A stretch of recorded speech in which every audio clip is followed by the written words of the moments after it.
বৈষম্য বিরোধী আন্দোলনে হত্যা মামলায় এবার গ্রেপ্তার মাই টিভির চেয়ারম্যান নাসির উদ্দিন সাথী। রাজধানীর গুলশান থেকে ডিবির হাতে ধরা পড়লেন তিনি। মামলায় প্রধান আসামি স্বৈরশাসক শেখ হাসিনা। আরও আছেন সাবেক মন্ত্রী ও শীর্ষ পুলিশ কর্মকর্তা। কেন আলোচনায় এই মামলা?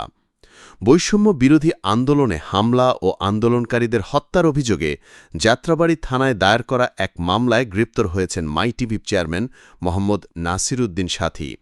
রোববার ১৭ আগস্ট সন্ধ্যায় রাজধানীর গুলশান থেকে তাকে গ্রেপ্তার করেছে ঢাকা মহানগর গোয়েন্দা পুলিশ।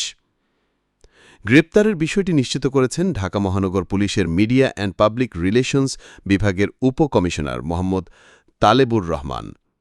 ডিবি সূত্রে জানা গেছে, ডিবি ওয়ারী বিভাগের একটি টিম গুলশান থানা এলাকায় অভিযান পরিচালনা করে সাথের নিজ বাসা থেকে তাকে গ্রেপ্তার করেছে। তার বিরুদ্ধে যাত্রাবাড়ী থানায় নিয়মিত মামলা রয়েছে। যাত্রাবাড়ী থানার সেই মামলাটি গত বছরের আগস্টের ৩০ তারিখ দায়ের করা হয়, যেটি বর্তমানে পুলিশের অপরাধ তদন্ত বিভাগ তদন্ত করছে।